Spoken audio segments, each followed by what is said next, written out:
My name is Sam Perrott. This is Mariah McDonald and Sarah Laboon. To start, I'm going to begin with everyone's favorite part of these kind of things, some housekeeping. I'll remind you all to put your phone on silent or vibrate, and I'd ask you all to hold your applause until each performer or group is finished on the stage. Some of our pieces will have written notes in your program, and some of them will be introduced verbally by us, so pay attention.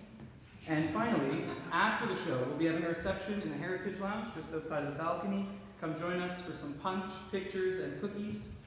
That's it for me for now. I'll be back though, don't you all worry.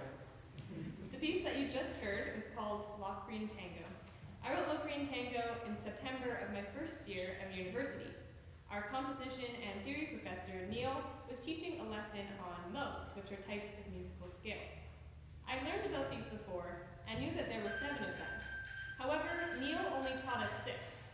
I asked about the 7th, Locrian, and Neil said that he didn't teach it because he had never heard a good piece of music in Locrian, so it was not useful to know. I took that as a challenge. And that is how Locrian Tango was born and how my university composing career began. On a bit of a somber note, these next 2 pieces are settings of texts that have been integral in my grappling with the reality of human suffering. The first text is a soliloquy from Shakespeare's Macbeth. It is a reaction upon hearing about the death of his wife, and he ends up feeling that the world is meaningless, and that God is an unfeeling and sociopathic playwright who permits evil.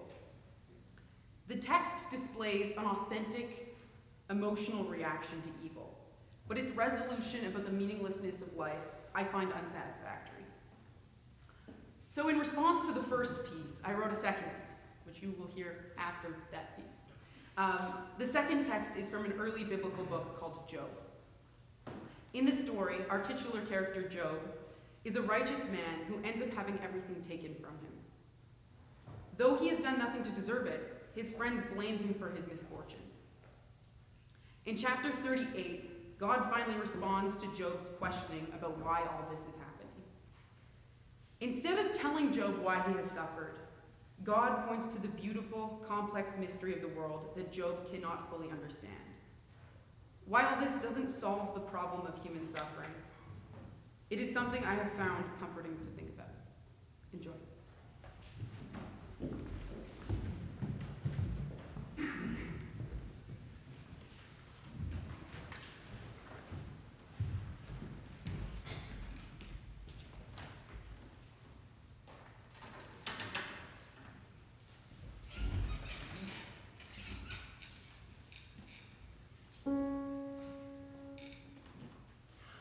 Tomorrow and tomorrow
you commanded the morning and put the pot in its place? Have you entered the springs of the sea or walked into the deep? Can you number the clouds or cause them to rage? Can you tame the behemoth or drown the Leviathan?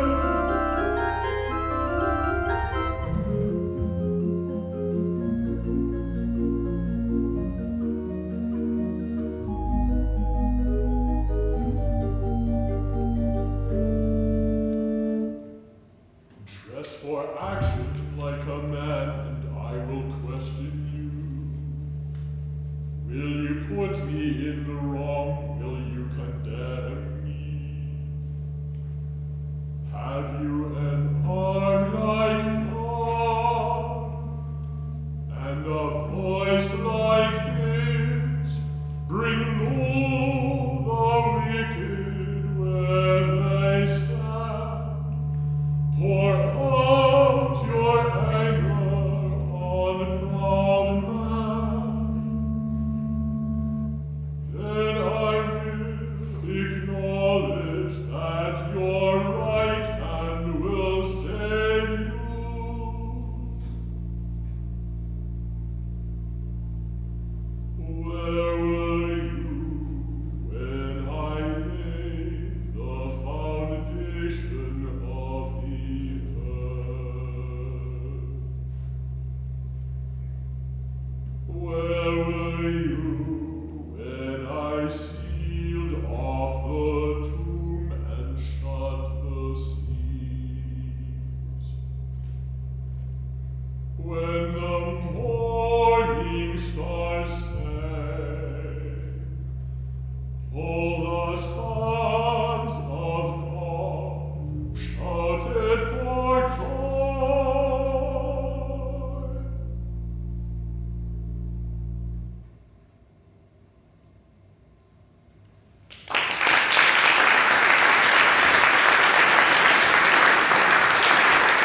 much to flee. For poverty, fate, and hard toil still have new lessons for me. I yet persist until the land but the ground turns bitter at the touch of my hand.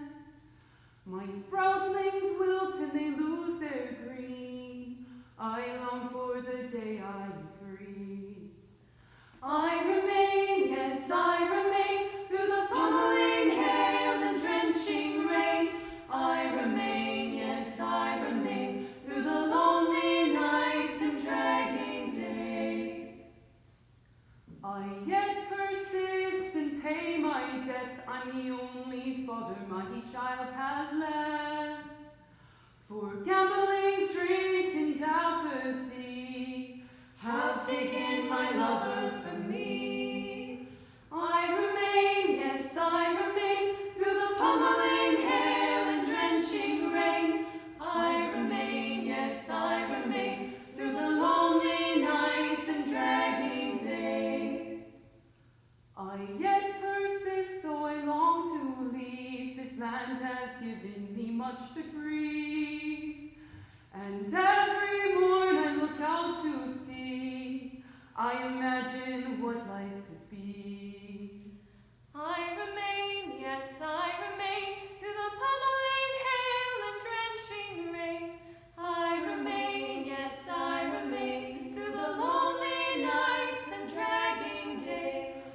I remain, yes, I remain, through the pummeling hail and drenching rain. I remain, yes, I remain, through the lonely nights and dragging days.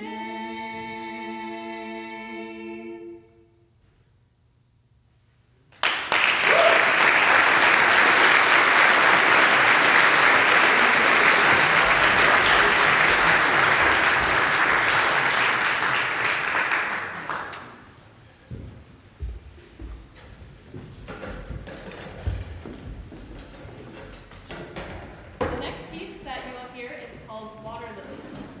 Water Lilies is a chamber orchestra piece based on a painting with the same title by Claude Monet. The painting has entrancing, soft swirls of color that depict a gentle water scene. I tried to capture the painting's tranquil and meditative mood in the music. This is my first time writing a piece based on a painting, which was an interesting and exciting challenge. Perhaps you'd like to imagine that you are sitting by your favorite body of water while listening to this. My chamber piece, which you will hear immediately following, is called Pierre. It is a sweet, melancholic, mysterious, and troubling piece. When I wrote it, I had no real thought as to what the narrative behind it might be. But when I showed the work to my friend and colleague, Sam Perrott, he immediately was struck by a story to go along with it. Our tale starts in a romantic French cafe where you meet a dashing young Parisian man named Pierre. Pierre seems so smart, so funny, and so lovely, and you begin to daydream about a future with Pierre. But beware, Pierre is not as smart, nor funny, nor lovely as he seems.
must go down to the lonely sea and the sky, and all I ask is a tall ship and a star to steer by.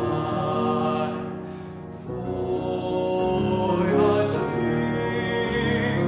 voyaging to the lonely sea and sky. Voyaging, voyaging to the lonely sea and sky.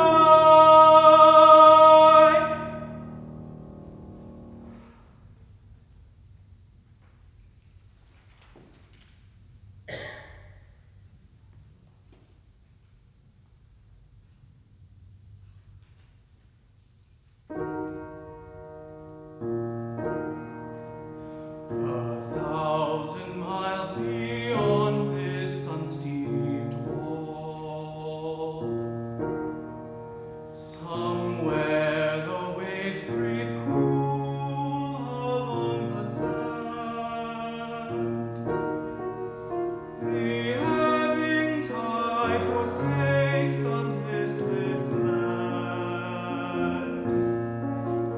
With the old murmur long and musical,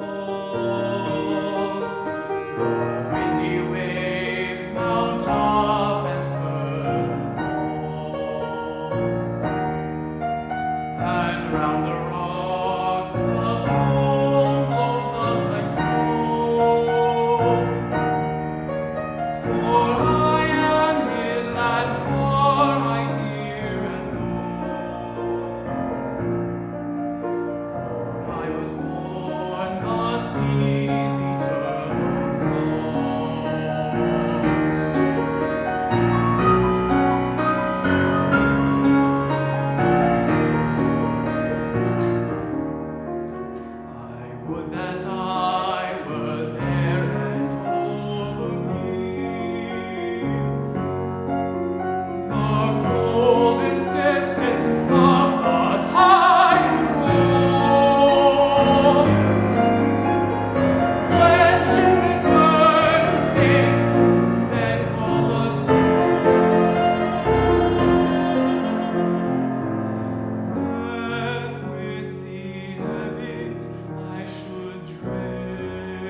out to the open sea.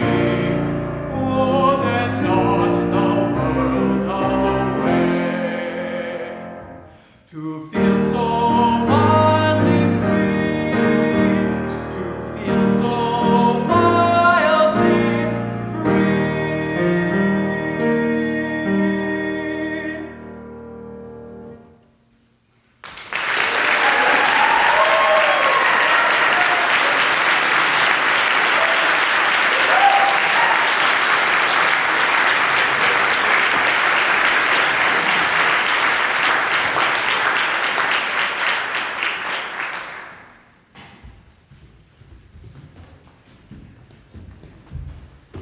This next piece is called New Day Rising. It is actually an arrangement, so the fact that it says that I composed it is a little bit of a lie. The first time that I heard the song New Day Rising by the punk band Husker Du, I knew that I wanted to hear the melody arranged for handbells. With handbells, I could change the intensity of the repeating melody to something beautiful and mysterious. The melody goes, New Day Rising. So handbells can't do words, but that's fine. Anyway, sorry. My rendition of New Day Rising is a convergence of my love for handbells and for sound walks, which are walks that you go on with the intention of remaining silent and paying attention to the sounds that you hear around you. A lot of these sound walks are recorded. So what you will hear is a recorded sound of my walk in Seaside, Oregon. And you will also hear the melody of New Day Rising by Husker Du. The piece is a little under 8 minutes long, and it is quite meditative. So get comfortable with it. You can close your eyes if you want. You can also look at the various cool handbell techniques that we're doing. But yeah, settle in. It's gonna be not a blast, but it'll be.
Don't worry about that bell. Hudson's about to start a practicum in bell maintenance and repair, so if anyone's allowed to break, then it's him.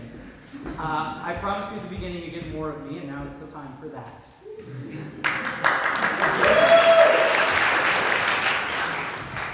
To introduce this next piece. This summer, I was granted the opportunity to start conducting a choir called Incantatum with Sarah Jane Schmidt. Sarah Jane has been a mentor to me for the last year, and I'm glad and lucky that she's here tonight. While we were working together, Sarah Jane's husband of 47 years, Rick Schmidt, passed away due to complications with a lung transplant. I wrote Keep Me Near, this next piece, immediately following his celebration of life. It was the first event of that time that I'd ever been to. I still have all four of my grandparents, two of whom are here tonight also. This piece is the first time that I've ever written words and music to go together. Because of the personal nature of the piece, I didn't feel right taking someone else's poem. I intend it to be a reflection on the bookending of life and partnership that I see modeled in Sarah Jane and Rick, and myself and my partner, Fiona. This is Keep Me Near in loving memory of Rick Schmidt.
Our finale for tonight is entitled Sargasso Suite.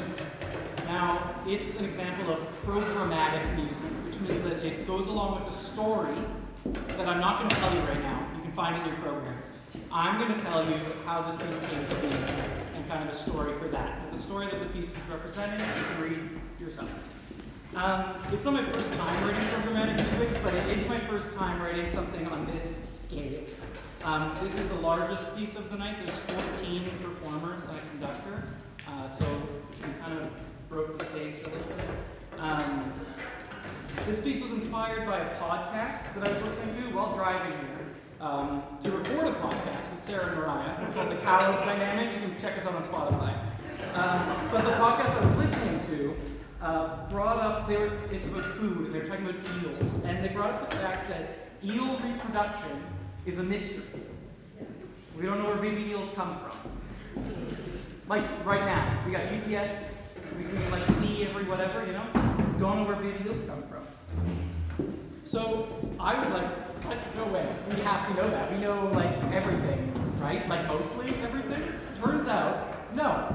Lots of mystery out there still. What we know is that adult eels all over the world, at some random point in between 5 and 75 years, we don't know what triggers it, just swim out of the river they live in to the ocean, and they swim to a place called the Sargasso Sea, which is near the Bermuda Triangle. It's an in-ocean sea. It's formed by currents. There's no shore.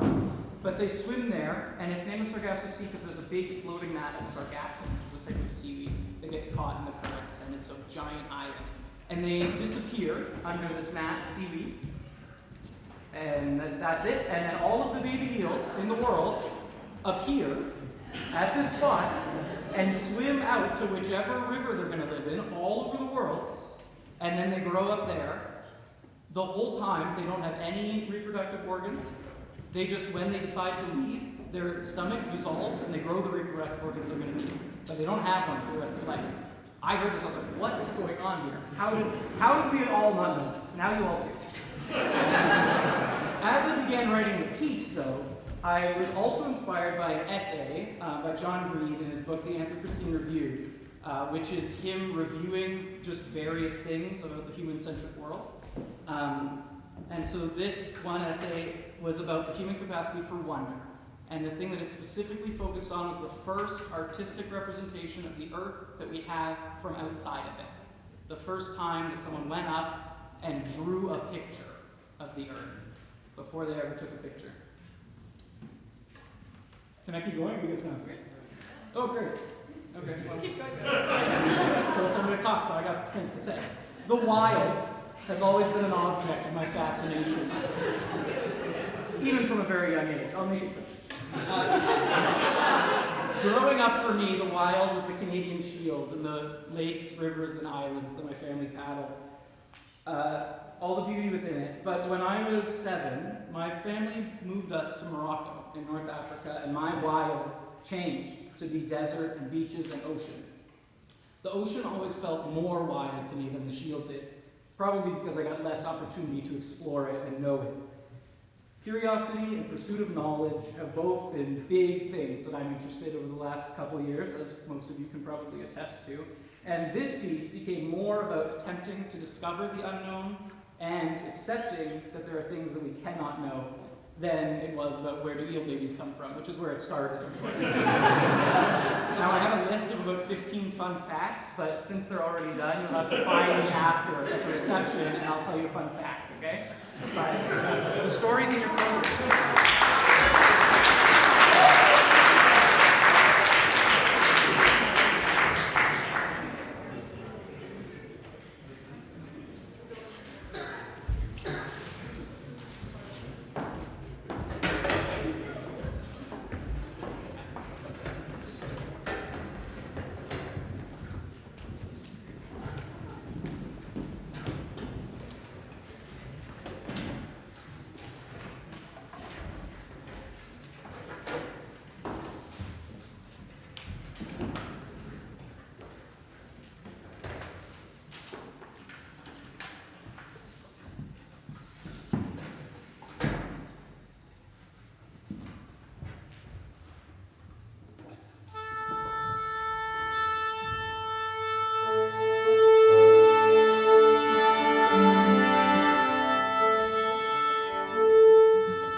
We have one more thing to do. None of this, us knowing how to do this, us being able to tell these people how to do this, would have been possible without Neil. So Neil, could you come up here, please? You have something